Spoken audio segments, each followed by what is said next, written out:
10 minutes away from 7 o'clock. Good to have you with us here on eNCA. I'm Gareth Edwards. Tumza Tumela Motetwane is away for today. Well, financial services company PPS embarking on a wonderful campaign this Heritage Month to remind the country about its forgotten graduate achievers. Among them, of course, names we're all very familiar with, that being Charlette Maxeke, Benedict Vilakazi, Plaatije and Alfred Mangena, of course. So let's find out more from PPS, Marketing and Stakeholder Relations Executive Head, coming in to join us, Ayanda Seboni. Good morning, Ayanda. Appreciate you coming in. Wonderful idea. Where did this come from? Thank you for having me, Gareth. The idea actually comes from PPS has been around for 81 years this year. So it was our 80th in 2021, and we started thinking a lot about our heritage because our business was started by 8 dentists who came together. And then we started thinking, if these people were so visionary back then, we started wondering who were the pioneers, in terms of academics, because our organization deals exclusively with graduate professionals. So that's where the idea came from. And then we started getting curious to say, actually, who were the first? Who was the first graduate of color? Who was the first graduate to achieve specific degrees? And that's where we got started. And it was quite an exciting journey because although the information was there, it was very hidden.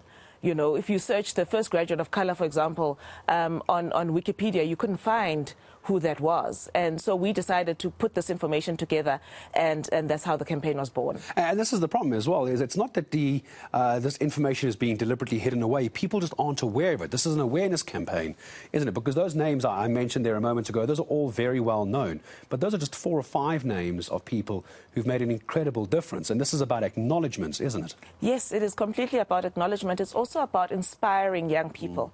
Because if you have to think about someone achieving a degree and going to study overseas 100 years ago, the odds that they had to get over were incredible.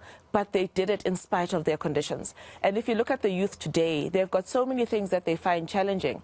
And we wanted to inspire them as well to be able to see themselves beyond their current situations and know that South Africa has had great pioneers. And if those pioneers could do it, so can they. And just a few months ago, of course, we had Women's Day and Women's Month as well. And that is also something that vanishes into the annals of history as well, is a dominant and prominent woman in education sectors over the years, also not given the acknowledgement that they should have as well. How is this campaign going to work, though? Is the idea of finding more names and getting it into the public space?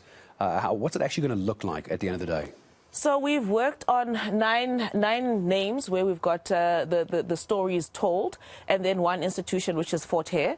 And then what we're planning to do is over the years add more layers to the story, because there are so many stories, so many people that we could tell. But beyond that, we also want to bring it to present day.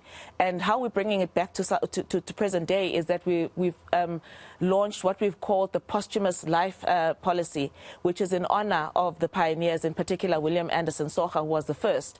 And that's going to be in the form of a scholarship fund that we're giving to young people, exceptional young people. We're opening applications at the end of October, and if you're a 90%er, that's the scholarship for you.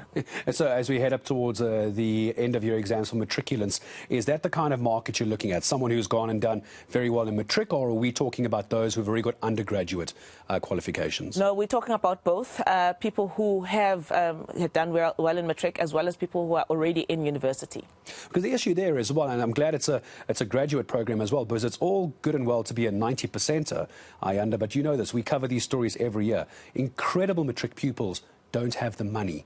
We have child-headed households, they don't have the money to go and study, or just because the cost of tuition these days is so expensive as well. And I suppose that's where this help is coming in, is to give that chance to someone who actually can go on to do something useful with it. Absolutely. That's exactly right. And when we talk about the graduates that are starting to line themselves up now, what's the criteria? So 90%, but are we looking at certain faculties, education, engineering, mining? What are we looking at? So because at PPS we are all about graduate professionals, we're looking at professional degrees, traditionally professional degrees, and we're looking for also someone who is going to be one of the greats, somebody who is going to be in history, in 100 years' time, they're going to be looking at that person and saying, wow, this person was really phenomenal. So they've got to have a little bit of an X factor as well, not just great marks, but a great personality and a real leader that's going to do great things.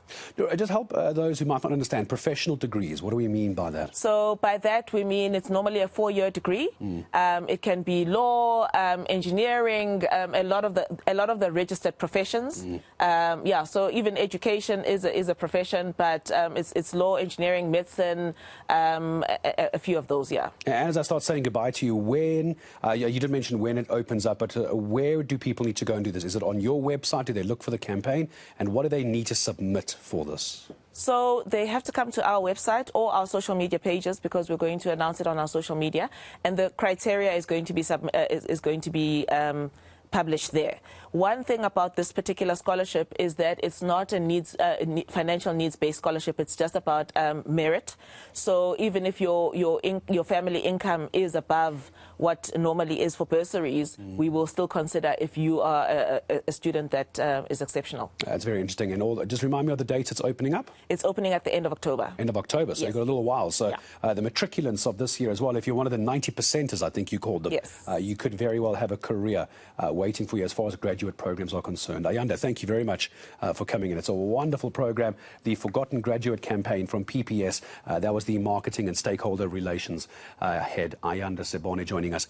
End of October. It could be you. You don't have to necessarily have the money, but you need to have that X factor, as Ayanda talks about. We're back.